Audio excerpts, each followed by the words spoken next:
So, today mga soy, pag-uusapan natin yung tungkol na ginawa kong video last month kay Emma Atienza, no, nung panahong nabubuhay pa siya. Kung saan tinalakay niya yung usaping Nepo babies na wag daw idama yung mga anak ng DPWH o corrupt officials na mga anak, no, wag daw idamay. Kung meron daw dapat sisihin, yung mga tatay na lang kasi hindi naman kasalanan ng tatay yung kasalanan din ng anak. Magkaiba naman yun. Totoo naman, I agree with her. Ngayon, itong mga tao sa TikTok, even at Facebook, walang ibang ginawa ko, hindi sisihin ako na sisihin, ano. Pinagmumukha nila na may ambag daw ako kung bakit ginawa ni Eman yung ganung bagay, ano. At yung iba pa, nag-PPM ng mga death threats sa akin, kung ano-anong banta, at hinihiling na, ikaw na yung sumunod, Soy, ikaw naman, ganto ganyan, sana ikaw na lang yung nawala, ganto ganyan, bla bla bla bla bla bla. Una-una sa lahat, ano, hindi ko hinihiling o never ako humiling sa ibang tao na mapahamak ang ibang tao. Never ko ginawa yan. Kahit sa mga nakabangga ko, kahit sa mga nakaaway ko, never ko hiniling sa Panginoon na mapahamak sila, may mangyaring masama sa kanila. Dahil unang-una, hindi yun makakabuti sa mental health ko, hindi rin makakabuti yun sa damdamin ko, sa puso ko, pangit yun sa kalusugan natin. Kaya never ko nakaugalian na humiling ng masama sa kapwa. Kahit marami na ako nakaaway, marami na ako nakasagutan sa internet. And first of all, doon sa video na ginawa ko sa kanya, hindi ko siya binabash. Lilinawin ko lang. Wala akong binitawan na ad hominem sa kanya doon. O panglalait, pangbubuli, pangungutya, wala. Bakit? Unang-una, ito mababaw na dahilan to Idol ko si Kuya Kim, yung tatay niya. Idol ko yung airpot niya. Nakalakihan ko sa TV yung airpot niya. Pan ako ng Showtime.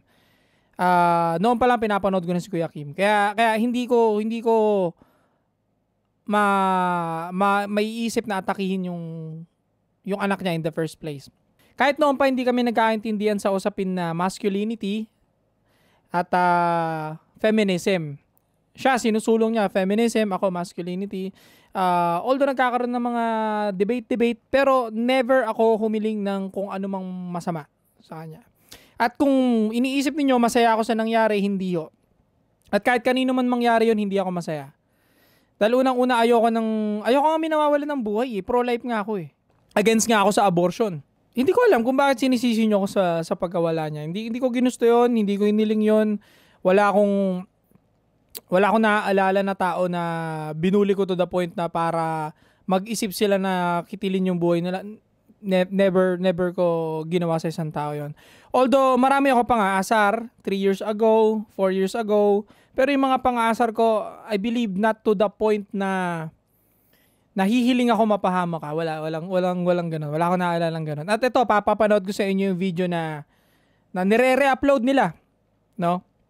Kasi tinanggal ko na to sa TikTok. Bakit kamo? Kasi gusto ko, hindi na mapag-usapan, hindi na lumala pa. Ayoko na mag-isip pa ng kung ano yung family niya. Hayaan na lang sila mag-focus na asikasuhin yung mga kailangan asikasuhin, no, magluksa ng ano, no, at yun nga, paubaya kumbaga sa family kasi pumutok yung video ko na yun pero ito papapanood ko sa inyo para malaman ninyo na wala akong binitawan doon na ano, kung ano mang masakit na. Eman Atienza nag-deactivate, nakakancel yata siya ngayon ng mga tao, galit na galit yung mga Pilipino. Ang nangyari kasi mga soy ko, naglabas ng video si Eman kung saan parang mistulang dinidefend niya yung mga anak ng politicians na kung saan nagpapakita ng maraming pera, maraming luxurious things, dinedepensahan niya na wag daw idamay, wag daw i-shame yung mga anak. Kaya nagalit yung mga tao kasi ang sabi ng mga tao, bakit hindi i-shame? Matatanda na yung mga anak na yon, pushing 30s na nga yung iba doon. Imposibleng hindi nila alam na kumukubra ng pera yung mga amain nila o yung magulang nila. Pushing 30s ka. Imposibleng bulag ka sa family business, imposible. Imposibleng zero idea ka. At least meron kang glimpse, at least kung yun yung pinaka-list, at least meron ka pa rin natutunugan. Yun ang sinasabi ng mga Pilipino kay Eman. At pati siya tuloy ngayon, nananahimik. Dinadamay na ng mga Pilipino. Nakokonekta dahil sa kanyang lolo na nag-mayor dati, mayor ba, or correct me if I'm wrong, basta nagpolitika din sa Maynila. So ngayon pati siya nadadamay na. Dapat kasi Eman, hindi ka na pumasok. Ayan tuloy. Nananahimik ka, hindi ka naman nila dinadamay, di ba? Dapat hindi ka na nang himasok, kaya mo na lang mga Pilipino. Huhupa din naman kasi yan. Alam niyo naman ang mga issue sa Pilipinas, 2 weeks lang. Iba na naman. Next 2 weeks, may panibagong magbabangayan na naman. May bangayan, may lalabas na skandal, bembangan. Tapos, may influencer na mag-aaway, may politician na magsasalpukan sa Senate hearing. No, sana nanahimik ka na lang, inayaan mo na lang. I have nothing against Eman, even though siya ay feminist, na lagi kaming nagkakaroon ng hindi pagkakaunawaan sa feminism topic and masculinity topic before. Pero yun yung pinakapayo ko. Sana hindi ka na pumasok, hindi ka na nangialam. Hayaan mo na lang ang mga Pilipino kasi frustrated talaga sila. At kung ikaw ay lumaki, kagaya namin, sa kung saan nagko-commute kami, sa jeep, at alam namin yung baha, nasisira yung sapatos namin, yung medyas namin bumabaho dahil sa baha na peste na yan, maiintindihan mo ang mga Pilipino kung bakit frustrated sila. Kung bakit yamot na yamot sila. Kasi merong mga pamilya dyan na nawalan ng pamilya, nakitilang buhay sa baha, negosyong napinsala, ilang taong, ilang dekadang pinaghirapang business na wasak dahil sa baha. Frustrated sila. Meron pa up until now, konting ulan lang binabaha. Every 30 minutes na ulan, binabaha yung lugar nila. Kung nararanasan mo lang lahat ng yun, Eman, malamang sa malamang hindi ka magkokomento ng ganyan. Instead, hahayaan mo na lang dahil nga, maintindihan mo na frustrated talaga mga Pilipino kung alam mo lang. Kung nag-commute ka lang sana, kung naranasan mo lang din sana yung naranasan ng mga kapwa Pilipino natin, ano? Yun lang. Yun lang. Ako, naiintindihan kita sa side mo. Pero mas naiintindihan ko yung mga Pilipino na hirap sa buhay. Sumusurvive.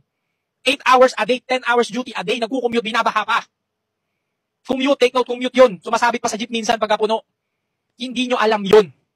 Kasi hindi nyo naranasan yun. Hinahatid sundo kayo ng mga personal driver ninyo. At hindi nabubutas yung bubong ninyo dahil napapaayos agad. Stay cold. At kung papakinggan ninyo maigi yung sinasabi ko sa video, sabi ko pa nga doon, sana hindi ka na nakisali.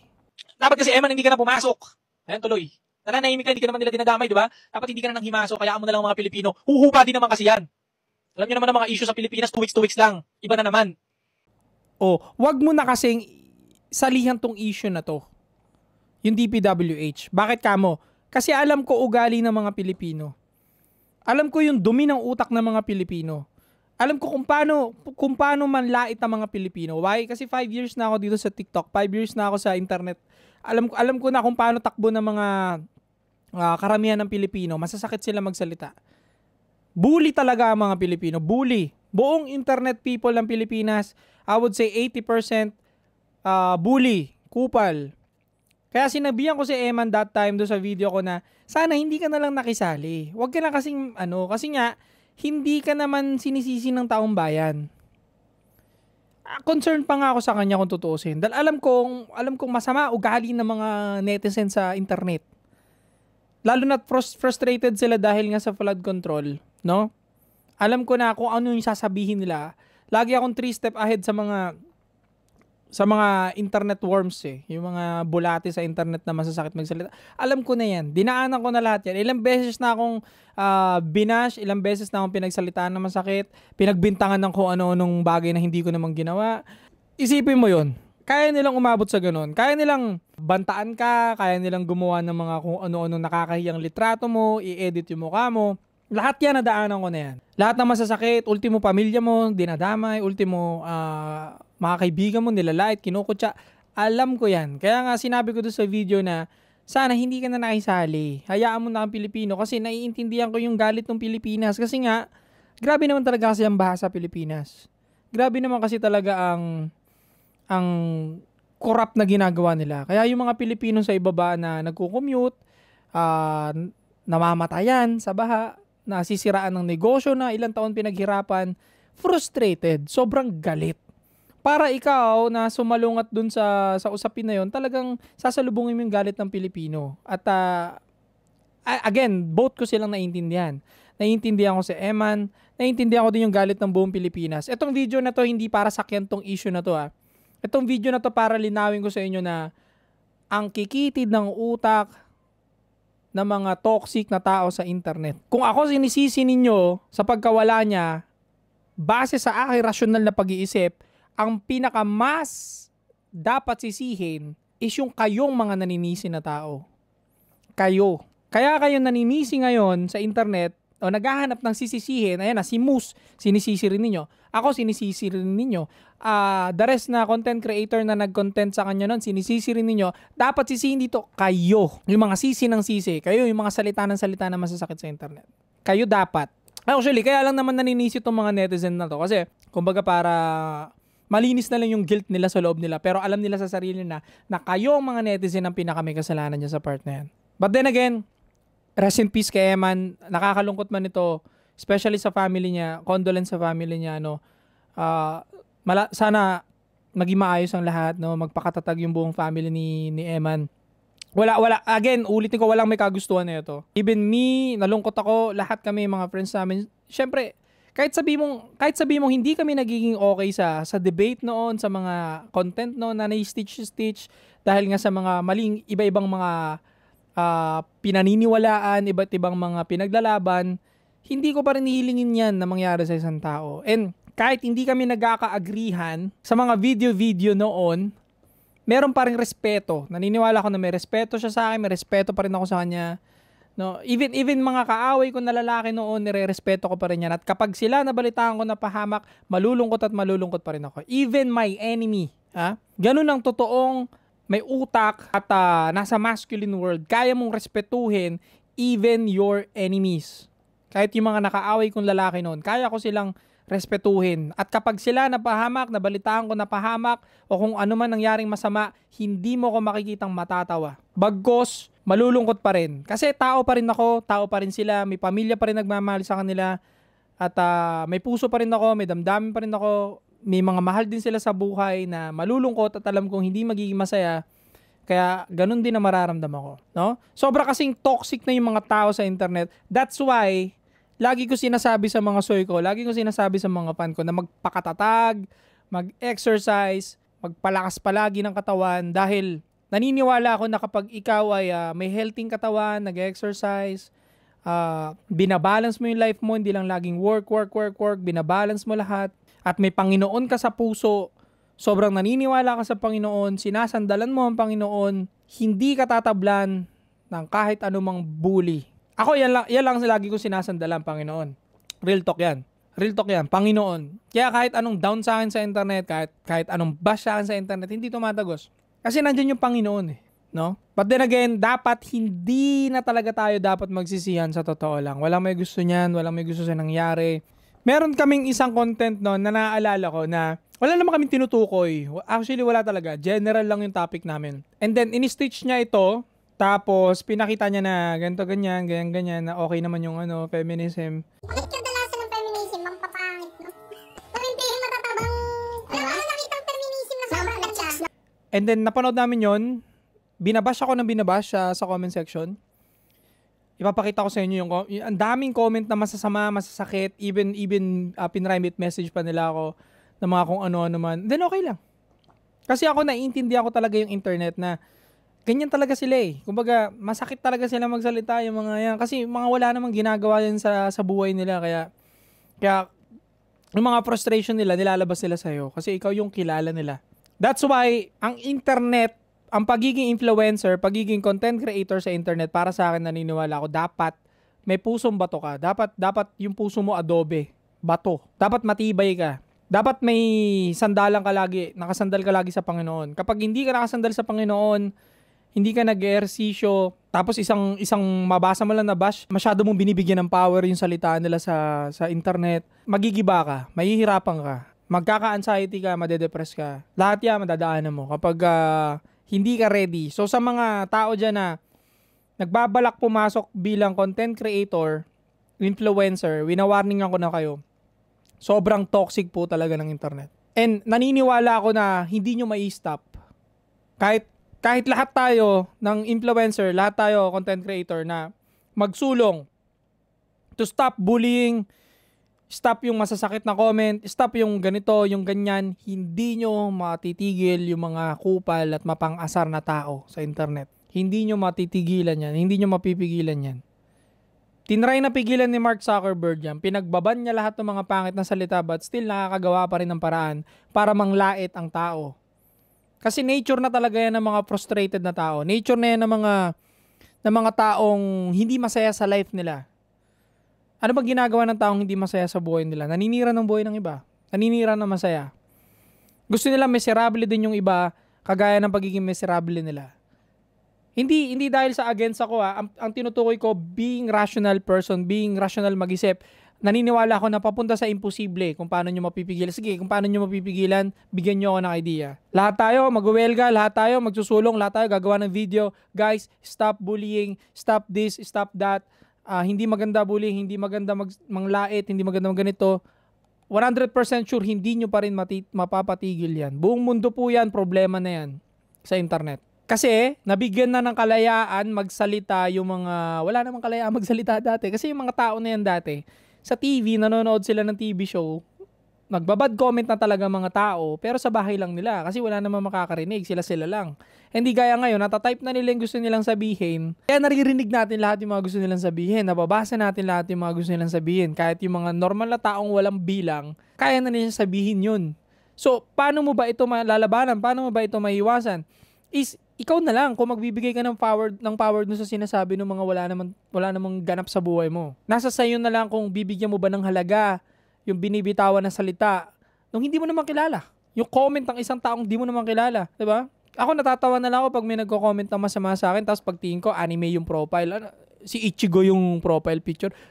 Paano mo bibigyan ng power yan? Ba't mo pakikinggan yung opinion yan? Ba't mo i-validate yung opinion yan? Puta, hindi mo nga kilala yan. Di mo nga alam kung baka tambay lang yan, baka nag-a-addict lang yan doon sa lugar nila, tapos nag-i-scatter, may mga comment lang sa'yo. Di ba? So, nowadays, mas realistic ipayo sa mga tao, pakatibay ng sobra at maniwala sa Panginoon. Panginoon. Walang iba. Kasi, mas naniniwala ako na mas magiging okay pa pag lahat ng tao patitibayin natin yung puso, ire-ready natin na ganito ka-toxic talaga ang internet. At least handa sila. Kapag nakabasa sila ng mga pangit na komento, pangit na salita, hindi sila maaalog basta-basta. Bagkos tatawanan lang nila ito or ipagdarasal na lang nila ito yung mga nagsasalita ng pangit o hindi maganda. Diba? Ipagpapasa Diyos na lang kita. Ganun. Mas realistic na, mas mababawasan yung suicide rate, I believe. Kapag lahat patitibayin natin, lahat gagawin nating adobe. Kasi kapag lahat ng tao, naniniwala ako, strong, kapag lahat ng tao matalino, matikas, at matipuno, strong, hindi rin sila magbabad comment. Sabi ko sa'yo, mostly na mga may masayang buhay at strong na pangangatawan, strong na isipan, hindi mo makitang magbabad comment sa tao. Hindi mo makikitang mag-ad hominem sa tao kasi nakakatamad in the first place. Yes, nakakatamad. No? So I think mas okay pa yon compare sa lahat tayo mag-ingay na stop bullying, stop this, stop that. Yung mga bully, tatawanan lang nila kayo. Pag nabasa ng bully yan, napanood ng bully yung video ninyo na wag na kayong manglait, wag na kayong mang down, ganito, ganyan. Yung bully tuloy pa rin yan. Hindi yan mapipigilan ng ganyan. Pero kapag yung bully, nakita niya na yung binubully niya malakas, hindi naapektuhan, hindi naaalog sa mga comments sa internet, titigil yan. Hindi siya masasatisfied eh. Nasasatisfied lang naman ng mga bully kapag nagre-react ka sa sinasabi niya. Kapag nagpapa-apekto ka, kapag nakikita niyang lumulusot yung mga sinasabi niya sa'yo. Pero kapag hindi lumulusot yung sinasabi sa'yo ng bully, yung mga komento niyang pangit, mananahimik yan. Or kung magpatuloy man niya na magpatuloy sa pambubuli sa'yo, fan mo na yan. Kasi bakit siya active dun sa comment section mo? Bakit siya laging nandun? Ba't siya laging ready mag-comment? Ba't siya laging ready magbigay ng time? Ako ganun ko siya tignan. Kapag ikaw tumambay ka sa akin ng 2 araw, 1 buong linggo sa comment section ko, lagi ka nagko-comment ng pangit, hindi ka na bully, hindi ka na hater, para sa akin, fan ka na. Okay? Kaya naniniwala ako, kaya sinusulong ko yung masculinity na palakasin lahat ng kalalakihan at ganun na rin ang mga babae. Bumalik sa pagiging feminine. Kasi para sa akin, feminine is strength as well. Yun yung counterpart ng masculinity. Kapag feminine ng isang babae, matibay siya at matipuno in a feminine world. Kasi kapag mas maraming masculine, napalakas yung masculinity sa buong Pilipinas, mas mababawasan ang suicide rate, mas magiging marami ang masayang pamilya, nuclear family as well, mas maraming magiging buo kumpara sa mga broken families nowadays, no? Mas magiging matino lalo yung mga comment section natin. Again, dun sa dating video ko na sinabi ko na bullying is good. Meron akong video na nag-viral at maraming hindi nakaintindi. Ang ina-explain ko dun sa buong video kasi nag-viral yung yung maliit na clip lang. Hindi niya nakuha yung buong konteksto ng sinasabi ko. Sinasabi ko kasing bullying in a man's world. Ang mga lalaki bata pa lang binubully na ng mga kalaro. Kami mga lalaki, especially pag lumaki ka sa squatter kagaya namin. No? Lalaki ka na, naliligo ka sa bully, sabi ko sa'yo. Ang daming mga batang bully. 6 years old, 7 years old, mapapasuntukan ka na, mapapalabang ka na sa squatter area, sa amin, sa lugar namin. Kasi nga, hindi kayo magkakasundo sa Jolen, sa text, sa goma, sa laro ninyo, sa tau-tauhan na laro ninyo. sa patintero ninyo, makakapagsuntukan ka. Hindi pwedeng matapos ang isang buong linggo na wala kang makakaaway, may mangyayaring ganun. Kasi yung mundo ng lalaki, ganun talaga. Kung bakit ko sinabing good, kasi may benefit din siya. Maraming napalakas dahil na bully noon, pero I believe marami ring hindi nakasurvive. Marami ring hindi kinaya. Ang maganda lang kasi dyan, kapag ikaw ay nakalagpas, kapag nalagpasan mo ito, pwede pa ito magbigay ng strength sa'yo at mas maiintindihan mo lalo yung sarili mo. Matututo kang lumaban, matututo kang magpakatatag lalo, at hindi magpa-apekto. Yun yung ina-explain ko dun sa bullying video ko dati. Na kino-compare nila ngayon na naman at sinasabi nila na keso bad, keso ganito, keso ganyan. Hindi ko hinikayat na mambully lahat ng tao. Ang sinasabi ko lang, merong good part ang bullying. Merong good part kapag nalagpasan mo ito. For example, ganito, may taong mataba. Sinabihan mo yung yung classmate mo na mataba. Uy, tumataba ka na. Anong nangyari sa'yo? Ba't ganyan? Napaparami ka mo sa kusina. Binibiro mo lang gano'n. Siyempre, classmate mo naman di ba? Friend mo naman di ba? Napapabayaan ka sa kusina. Mga ganyan actual biruan natin, di ba?